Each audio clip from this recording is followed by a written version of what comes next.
Hi guys, welcome back to the channel. I am the Exiled Seagull, and today I'm going to go through my Brighton and Hove Albion match worn shirts with you. I don't have many, but the ones I do I'm really proud of and I'm really happy with. So without further ado, let's get the video going.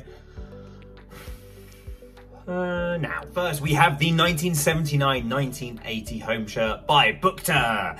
This is match worn by number 4, Brian Horton, the skipper who joined the club in 1976 from Port Vale, and he led the team until 1981 when he joined Luton Town. He also had a brief stint as manager in 1998-99 season. And actually this shirt, I posted this on Twitter and I tagged him in it, just saying, oh yeah, I've got a match worn Brian Horton shirt, hooray.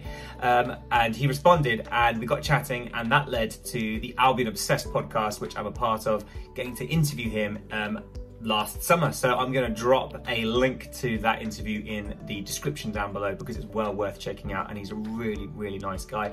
Just really quickly, you can tell these are match worn because the badge here is sewn on. It is not a press like the ones that were available to fans had, and also the number on the back is stitched as well. So those are some indicators that it is a match prepared or a match worn shirt, but this is match worn and a jewel of my collection. Next up, we have the 1983-1984 home shirt by Adidas, sponsored by Phoenix Brewery, and this shirt is match worn by Hans Cray Jr. He made 23 appearances for the club in the mid-1980s, and for supporters that were being brought up by early punk music, he gained instant cult status for his off-putting goal line pogo dance, which was designed to cause chaos from corners as he stood in front of the goalkeeper and basically jumped up and down. But no, this is another phenomenal shirt that is part of my collection. Again, you can tell it is match prepared and match worn because of the stitching on the badge. They were stitched instead of screen printed like in the fan replicas. So yeah, it's an absolute gem of a shirt, and it is one of my favorites. Again, another that features in my favorite 5 home shirts. Next up, we have the 1993-1994 third shirt that you see behind me. Now, this was worn by Andy Mad Dog Kennedy. Now, I'm not gonna lie, I don't actually know much about Andy Mad Dog Kennedy, apart from what I've read online, really. And what I've read isn't particularly glowing in terms of reviews. Many people I've seen think he's one of the worst strikers the Albion have ever had. That remains to be seen. I'm not in a place to judge, but what I can say is it's really nice to have a match worn shirt in the collection, even if it was from someone who wasn't particularly well thought of at the time. So there you go. Next up, we have the infamous Palookaville shirt. Now, I do have the certificate of authenticity somewhere, and I probably could find it out and tell you which exact game this was worn on, but I don't know where it is. So that's my bad, but what I can tell you is that this is match worn by number 9, Gary Hart, and it is also signed, which is just awesome. Yeah, I really need to find that certificate of authenticity. That's not good. But anyway, yeah, it's awesome to have in the collection. It's made of this lovely springy material, and it's just a really nice shirt. So yeah, really glad to have it in my collection. Next up, I've got a 2-for-1 for you. I've got 2 shirts that were worn by the same man, one Mr. Joe Gatting, who had an interesting career. He came through the youth ranks at Brighton and Hove Albion, found it very difficult to break into the first team at Football League level, and then went on to have a cricket career. So there you go. But these are match worn, match signed. This is the 2006-2008 away shirt, and this is the 2007-2008 third shirt. So yeah, again, pretty cool. Again, I don't remember much about Joe Gatting, if I'm honest, but that's probably because he didn't really make a huge impact in the first team. But again, really happy to have some match worn shirts in the collection, even if it is from players that are not. Next up, we have a shirt where I can definitely tell you when it was used, because it is a special one-off shirt that was worn in just one game, and that was the game against Doncaster Rovers in the 2007 season to commemorate 10 years since Brighton and Hove Albion left the Goldstone ground. The club released this lovely kit that had the red skint sponsor that was supposed to emulate the Santex sponsor, and the red badge that again emulates the last badge we had at the Goldstone.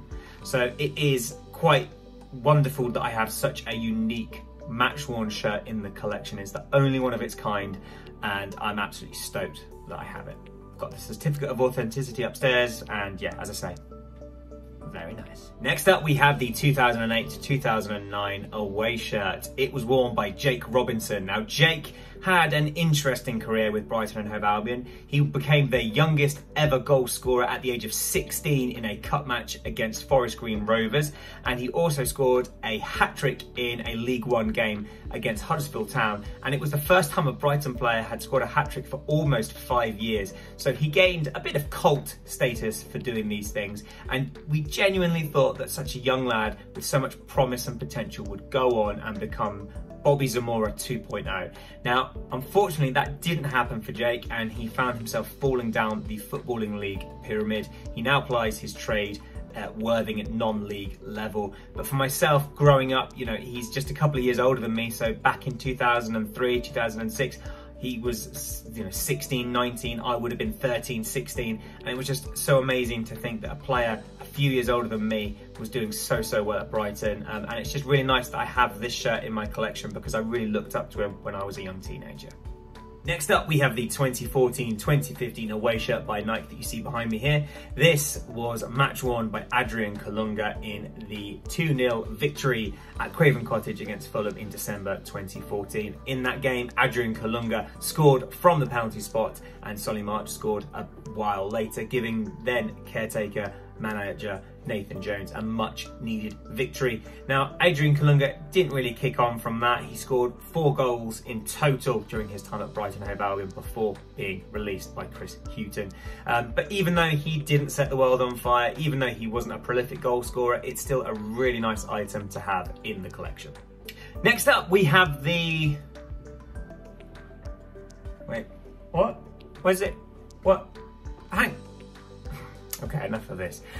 This next shirt is technically not match worn, but I'm going to include it here because it is match prepared, and it is one of my favourite shirts that I have in my collection, not just because of the shirt itself, which I, if I'm honest, I don't really like, but just because of what it means. So this is a 2018-2019 FA Cup match prepared shirt for Lewis Dunk. Now, this is from the away game against West Brom. And the reason this holds such a special place in my heart is because a couple of days before this game, which was an FA Cup replay, a child in my class said to me, "Who's your favourite Brighton player?" And I said, "Oh yeah, captain, Lewis Dunk." And the next day, he came in with a bag and he said, "Mr. Budgeon, I've got this for you." And I got it out, and it's this shirt. And it turned out his dad worked for West Bromwich Albion, and at the goodness of their hearts, you know, he went into the changing room at full time and asked Lewis Dunk for his shirt and to sign it for me. So yeah, I am overwhelmed with that generosity of that parent and that child. And even though it's technically not match worn, it still holds a really great place in my collection, which is why it's framed, just to commemorate that generosity, and also because it's Lewis Dunk, you know, the captain, England international.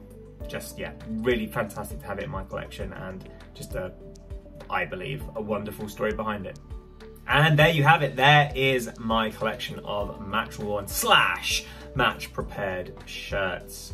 Let me know in the comment section below, do you have any match worn or match prepared shirts in your collection? Do you think these shirts hold more value, not just in terms of monetary value, but also in terms of sentimental value? Let me know your thoughts down below. Don't forget, a like rating is always appreciated, and don't forget to subscribe for more content if you haven't done so already. I'm the Exiled Seagull, and I'll see you next time. Take care.